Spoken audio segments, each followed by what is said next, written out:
Hi, I'm Davis. And I'm Andy. And welcome to another episode of Game Grazers Discuss. How you doing, Andy? I'm doing good. How about you, Davis? I'm quite all right. I'm glad to hear that. So, we don't have another question this week. Send your questions to gamegrazers.com/discuss. So today's question comes from, I believe, Andy Hale.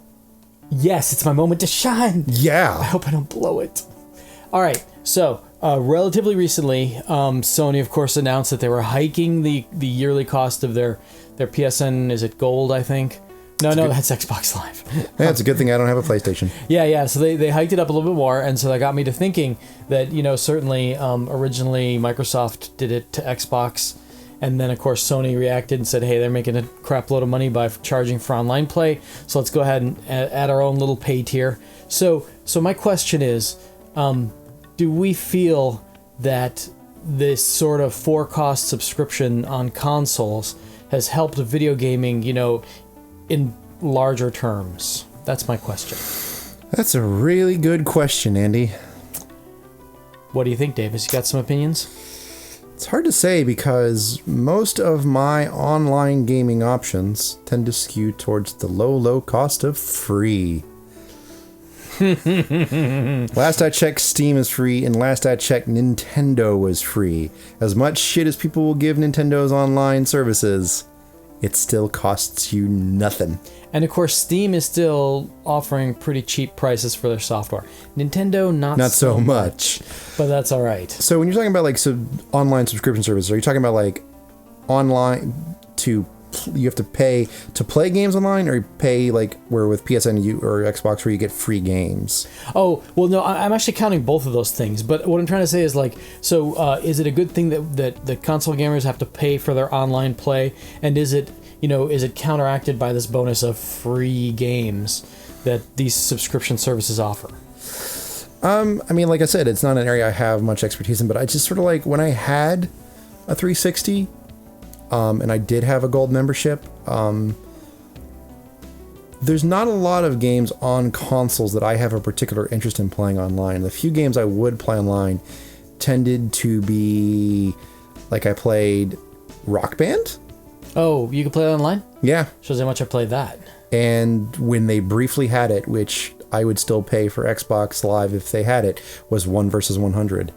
Oh, that game was amazing. That was not around long enough. No, it wasn't. Shame. Shame. Ring, ring, ring, shame. Won it back. So much fun. But, I don't know. I guess I've spent so long in the trenches of the online play is free and the games are cheap. I don't know how I feel about the online costs money, but will give you occasional free games. I would maybe understand it better if the games they handed out definitely had online capability, but it sounds like they do dish out some non-online games. I feel like their focus on their free games is that they all have a lot of DLC. And so it's one of those things where it's almost like you're subsidizing,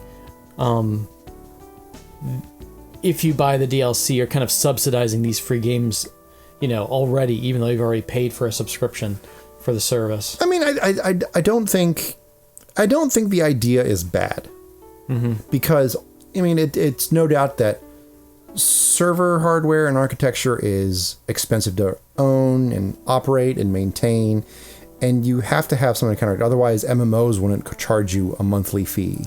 Yeah, so MMOs are an interesting example, right? Because it is kind of that monthly fee, and rarely will they come out with the big expansions, and so oftentimes they'll kind of slip out little updates here and there. Yeah, so I don't think I'm opposed to the idea of having, hey, here's a blanket cost to paying for our online services, which I think the difference obviously is when you're playing a game online, it's not Steam's servers that you're playing the online game over. Yeah. You're playing over either someone else's hosted connection, or you're playing on some other big dog's network, and it's their prerogative whether they want to charge you or not.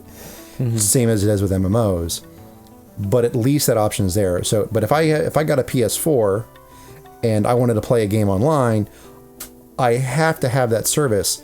But if I only want to play one game online, then that service does not seem worth it to me. Right, because it's the same no matter what, whether you're playing one game or 20 games online. Yeah. Still the same cost. So it's hard to say that I can't say it's a bad idea, but I can say that from my perspective as a not really major online gamer, the cost is, what's the word I'm looking for?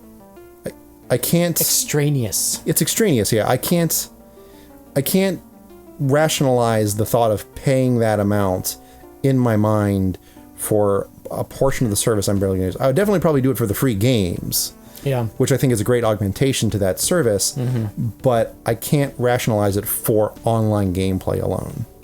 Right, and of course we have that to thank Sony for, because they're the ones who I think tried to sweeten the deal by saying, initially they said, well, we're still going to say it's free online, but if you pay for the service, and I think this was back in the PS3 days, they're like, we'll give you a free game. 2 free games a month. And then Microsoft came in and said, oh, we'll do that too. Yeah. And so that was kind of a good thing.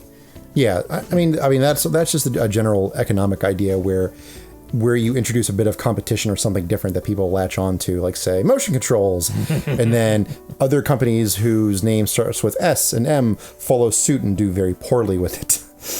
Sado and masochism. Anyway, sorry.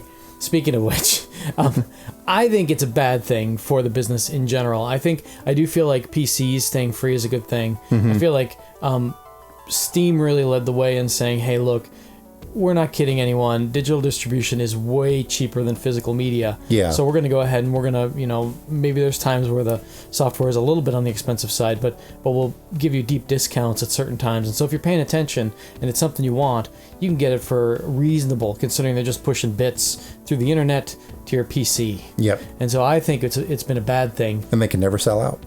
Yeah, that's right. And and also you got the preloading, so no more midnight releases, which are kind of fun when you're like 19 or 20. But now at my advanced age, Anyway, so I think it's a bad thing. I don't think, and the problem is it's not going away. It's not going to go away no matter what. But. Yeah, I can definitely understand it from the console standpoint, but it's kind of hard to understand it from. It would be hard to understand from the PC standpoint. Yeah, definitely. But there's sort of me that kind of wishes that if I had one of those consoles and they had that option, like, I love the idea of free games, but I don't want to pay for online access. Can I get a cheaper package that is, hey, like the humble monthly bundle?